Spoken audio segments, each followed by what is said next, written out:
Bab 72. Membalikkan kebenaran. Duel dalam panggung Feng Yun, semuanya bersikap sukarela. Aku tidak ingin bertarung lagi hari ini. Apakah tidak boleh? Kata Harley Ye dengan ringan. Kamu memukuli adik-adikku sampai ke titik melumpuhkan. Setelah itu ingin pergi. Bukankah kamu sedang bermimpi? Dengan suara mencibir, seorang murid berjubah putih datang dengan perlahan, melirik orang yang mendekat. Harley Ye menyipitkan matanya, dan aura halus yang dia rasakan dari murid itu membuatnya ketakutan. Dia adalah murid pewaris pertama dari puncak Ren Yang, Heriki. Brady yang berada di samping mengingatkan Harley Ye dengan suara rendah. Dari mata kecilnya, dia samar-samar bisa melihat tatapan takut terhadap Heriki. Harley Ye, kamu ingin pergi setelah memukul orang? Apakah kamu pikir kami tidak ada? Suara lain segera terdengar, dan seorang murid berjubah ungu datang dengan anggun. Auranya tidak berada di bawah Heriki, murid pewaris pertama puncak Diyang, Ciko. Brady mengirimkan suara itu lagi kepada Harley Ye. Dia telah setengah masuk ke alam Zen Yang. Harley Ye mengerutkan keningnya pada saat ini. Dia mengakui bahwa bahkan pada kondisi puncaknya, dia hampir tidak bisa mengalahkan mereka berdua. Terlebih lagi, bukan hanya mereka berdua di sini. Murid pewaris puncak Ren Yang dan Di Yang semuanya telah keluar. Kecuali jika dia menggunakan jalan iblis lagi. Dengan kekuatan tempur yang melonjak, maka banyak orang dapat kewalahan. Tetapi jalan iblis adalah musuh bebuyutan dari orang-orang yang layak. Begitu jalan iblis terungkap, maka dia akan segera diserang oleh para master dari sekte Heng Yue. Naiklah ke atas panggung dengan patuh, atau kamu tidak akan bisa keluar dari sini hari ini. Heriki menatap Harley Ye sambil mencibir. Kakak seperguruan Ki, apakah kamu mencoba memaksaku untuk bertarung? Harley Ye memandang Heriki dengan dingin. Dalam duel, kedua belah pihak bertarung secara sukarela, tapi kamu malah memaksaku. Apakah kamu sedang mengabaikan peraturan sekte Heng Yue? Lalu kenapa? Ciko berkata dengan senyum main-main. Paling tidak kita hanya akan disuruh untuk merenungkan kesalahan kita. Menindas yang lebih sedikit dengan lebih banyak. Menindas yang lemah dengan yang kuat. Kalian sangat tidak tahu malu. Brady memelototi banyak murid pewaris di sekitarnya. Bergiliran bertarung melawan seorang alam mimpi. Kalian benar-benar murid pewaris yang sia-sia. Setelah mengatakan itu, dia hendak menarik Harley Ye keluar. Mau kemana kalian? Tak disangka, murid pewaris puncak Ren yang langsung menyerang dari belakang. Tatapan Harley Ye mendingin. Bagaimana dia bisa berpikir bahwa murid puncak Ren yang berani menyerang secara terbuka di bawah panggung? Dia tiba-tiba berbalik dan mengerahkan telapak petirnya. Suara badai petir terdengar, dan Harley Ye, yang tidak berada di puncaknya, dipukuli sampai muntah darah dan mundur. Sebelum dia sempat berhenti, seorang murid pewaris puncak Di yang mengeluarkan pedangnya dan mengarahkannya langsung ke punggung Harley Ye. Sialan! Brady berteriak dengan marah, dan segera mengeluarkan tongkat gigi serigalanya untuk memblokir pedang yang mengarah pada Harley Ye. Melihat hal ini, murid puncak Di yang lainnya yang berada di tengah kerumunan segera bertindak dan melancarkan serangan. Harley Ye merespons dengan pasif, memuntahkan darah lagi dan dipukul mundur. Matilah! Di belakangnya, seorang murid puncak Ren yang tiba-tiba menyerang, menusuk punggung Harley Ye dengan satu jari, membalikkan tangannya dan menebas Harley Ye dengan satu telapak tangan. Darah berkilauan, dan Harley Ye, yang baru saja berdiri teguh, ditikam di bahunya oleh pedang. Ambil nyawamu! Suara teriakan terdengar. dan murid pewaris dari kedua puncak bertindak, mengelilingi Harley Ye, dan langsung mengeluarkan jurus pamungkas mereka. Para murid yang menyaksikan pertarungan di sekitar merasa ketakutan.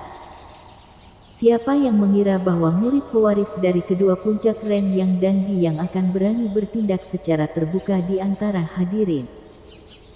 Apalagi mereka bertindak secara berkerumun untuk menghadapi seorang murid magang alam mimpi.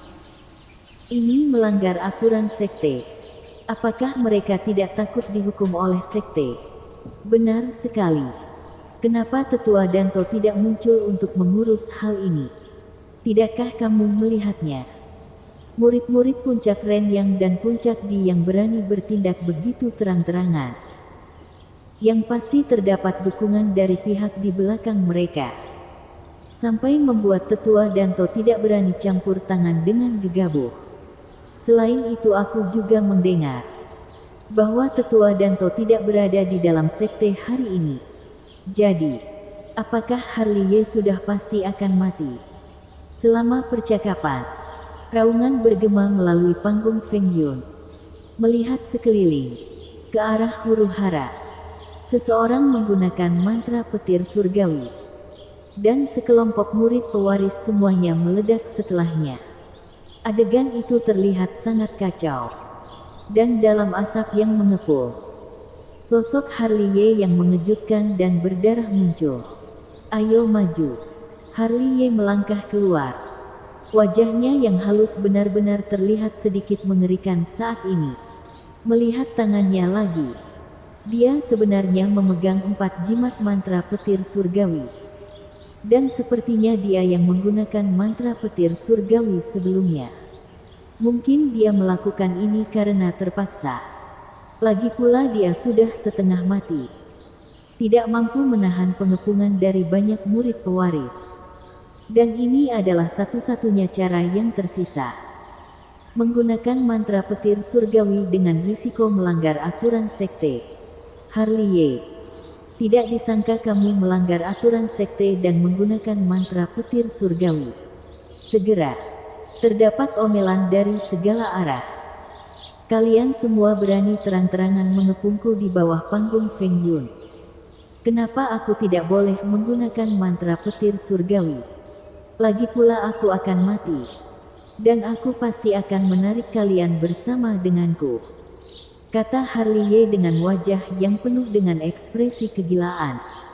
Dia memandang banyak murid pewaris sambil mencibir. Dia benar-benar sudah gila. Banyak murid pewaris menggertakkan gigi mereka. Aku memang sudah gila. Harley Ye menjilat darah dari sudut mulutnya. Ayo cepat maju. Di bawah mantra petir surgawi. Mari kita hancurkan tubuh kita bersama. Harley Ye. Sebuah teriakan keras tiba-tiba terdengar. Dan sekelompok orang di luar kerumunan sudah menerjang maju. Pemimpinnya adalah murid dari aula kedisiplinan. Zendi Yi. Kamu berani sekali. Tidak disangka kamu menggunakan mantra petir surgawi secara terang-terangan di dalam sekte. Zendi Yi berteriak keras ketika dia datang. Tidak jelas posisinya berada di mana. Tapi yang pasti dia tidak berada di pihak Harley Ye. Kakak seperguruan Yi. Kamu hanya melihatku menggunakan mantra petir surgawi. Tidakkah kamu melihat mereka mengepungku di bawah panggung? Harley Ye mencibir pada Zendi Yi. Tapi mantra petir surgawi di tangannya tak pernah lepas. Bukan itu sebabnya kamu menggunakan mantra petir surgawi. Konyol. Mungkinkah dengan pisau di lehermu, kamu akan dengan patuh membiarkan orang lain membunuhmu? Aku menggunakan mantra petir surgawi untuk perlindungan diri. Kalau begitu, kita akan melihat segel yang sebenarnya di aula kedisiplinan. Zendi Yi mendengus dingin. Dan lampu listrik menyembur dari lengan bajunya. Setelah diperiksa lebih dekat, ternyata itu adalah tali yang bersinar. Seperti ular yang bergerak dengan cepat. Mungkin karena Zendi Yi tiba-tiba menyerang. Dan talinya bergerak dengan sangat cepat. Harley Ye bahkan tidak bereaksi dan terjebak dengan kuat di tempat. Harley Ye berjuang, tetapi misteri tali ini jauh melebihi harapannya. Tidak hanya memiliki kemampuan untuk memenjarakan energi sejatinya, tetapi bahkan mengikat kemampuannya untuk bergerak, sehingga dia tidak dapat bergerak di tempat. Bawa dia pergi, teriak Zendiyi. Segera, seorang murid aula kedisiplinan bergegas keluar, melangkah maju dan mengambil Harley Ye. Agar adil, Zendiyi juga memerintahkan murid-murid aula kedisiplinan untuk menyeret murid pewaris dari kedua puncak di tengah keramaian. Namun, pada saat meninggalkan kerumunan, Zendiyi dan murid pewaris dari kedua puncak saling memandang dan tersenyum. Seolah-olah adegan pada saat ini telah direncanakan sejak lama. Gerakan kecil mereka ditangkap oleh Brady.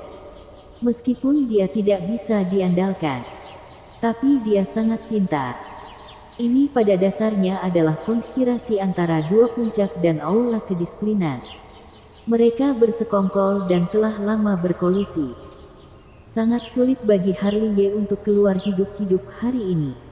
Brady, bawa Winston Hu dan yang lainnya pergi dari Hang Yue. Harley Ye, yang diseret, menggeram. Mungkin dia juga melihat bahwa ketika dia memasuki aula kedisiplinan hari ini, akan sangat sulit baginya untuk keluar hidup-hidup. Dia tidak ingin orang-orang yang dia sayangi diganggu seharian setelah dia meninggal. Yang bisa dia lakukan adalah mempercayakan Winston Hu dan yang lainnya kepada Brady.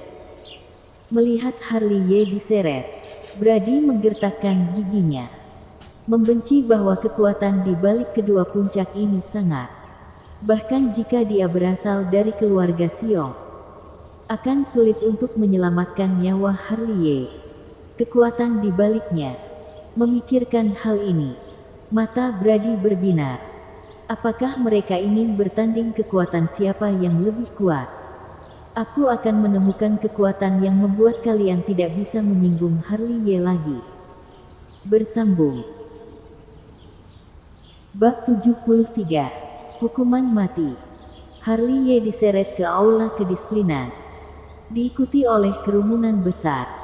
Kembali datang ke aula kedisiplinan yang dingin dan megah lagi. Harley Ye langsung dirantai ke pilar tembaga. Dan murid pewaris, yang juga melanggar aturan, hanya berdiri santai di aula dengan belenggu.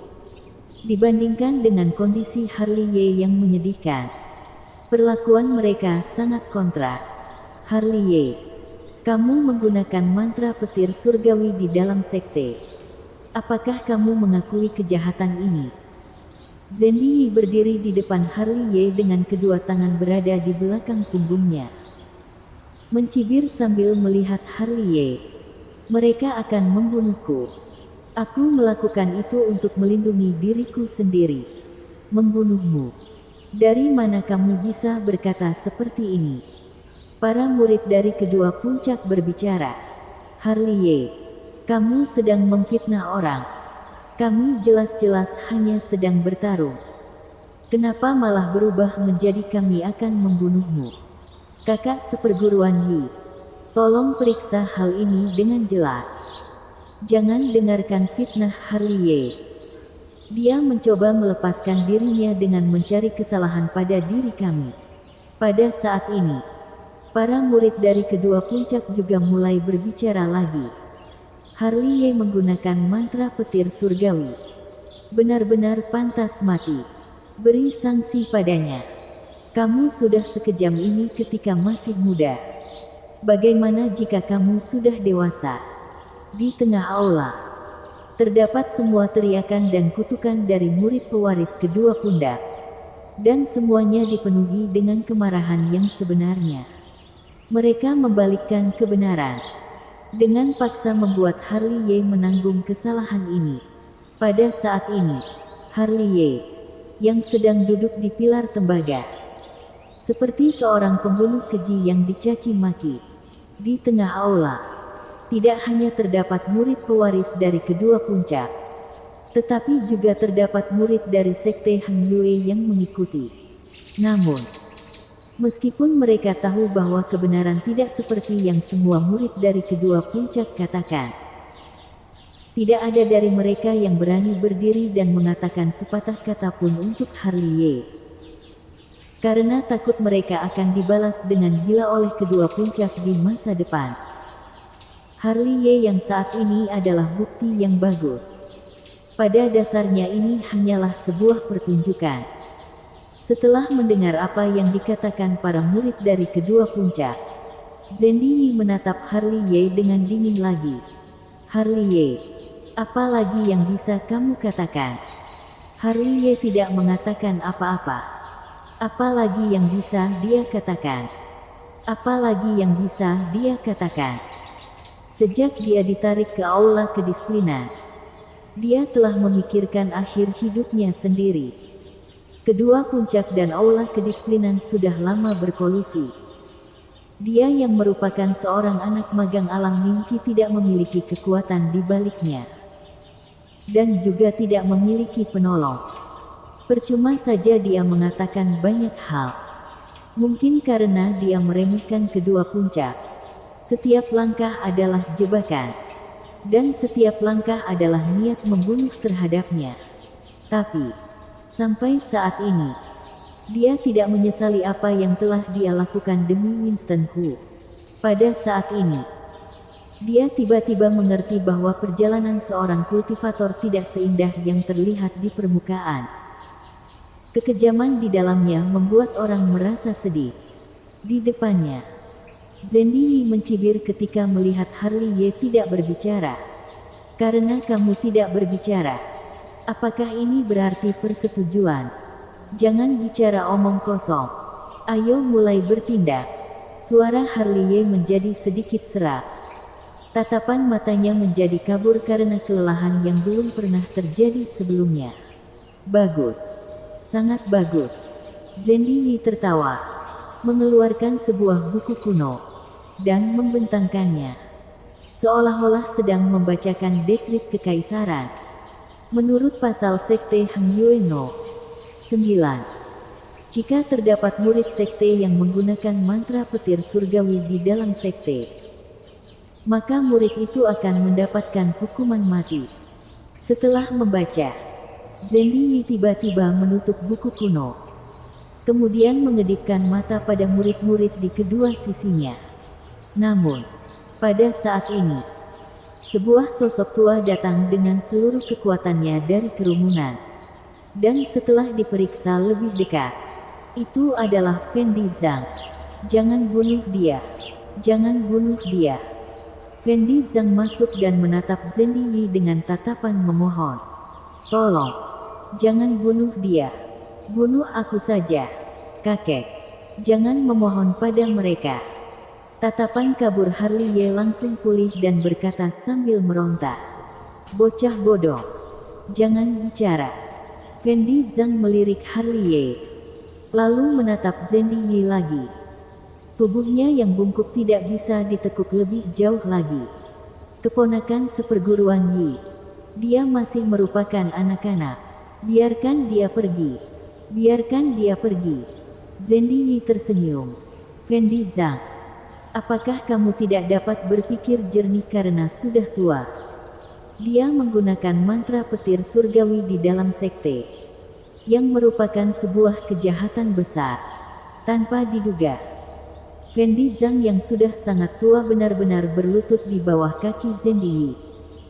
Pada saat ini, kedua mata Harley Ye menonjol, berlumuran darah. Darah dan air mata yang bergulir tidak bisa berhenti memenuhi matanya. Melihat punggung tua yang rendah hati berlutut di tanah. Darah dan air mata memenuhi wajahnya. Kakek, bagaimana kamu bisa berlutut padanya? Setelah beberapa saat, raungan Harley Ye bergema di aula. Dia menggila. Berjuang mati-matian. Mencoba memutuskan rantai yang menguncinya. Dia adalah Harley Ye yang keras kepala. Dan jelas tidak takut mati.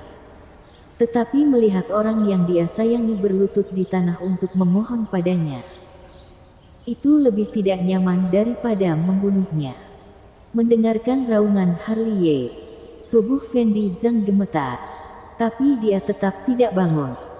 Segera terdengar suara ketukan di dalam aula, dan itu adalah suara dahi Fendi Zhang yang menyentuh tanah.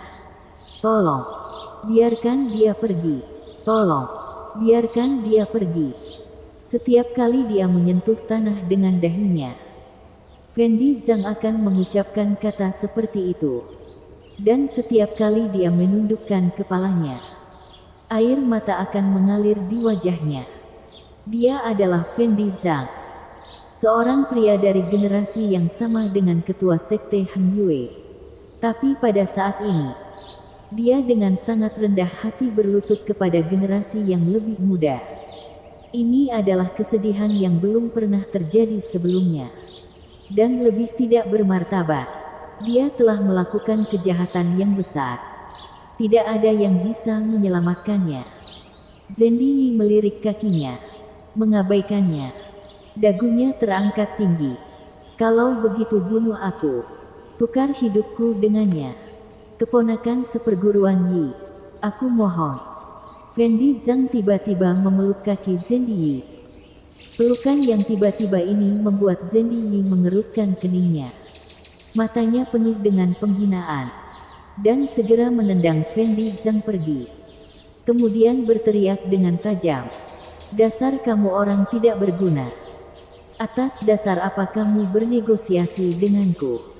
Tanpa diduga, Fendi Zhang yang ditendang melompat lagi dan memeluk kaki Zendi Yi. "Dia masih kecil. Tolong lepaskan dia. Pergi." Zendi Yi sepertinya sudah kehilangan kesabaran.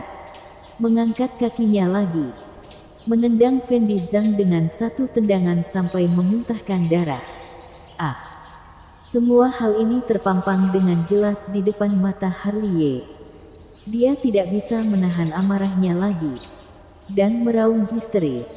"Zendi Yi, jika aku tidak mati hari ini, aku akan meledakkan tulangmu menjadi abu.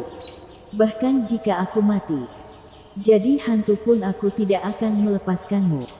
Tiba-tiba, kekuatan yang tidak aktif di tubuhnya sepenuhnya dihidupkan kembali.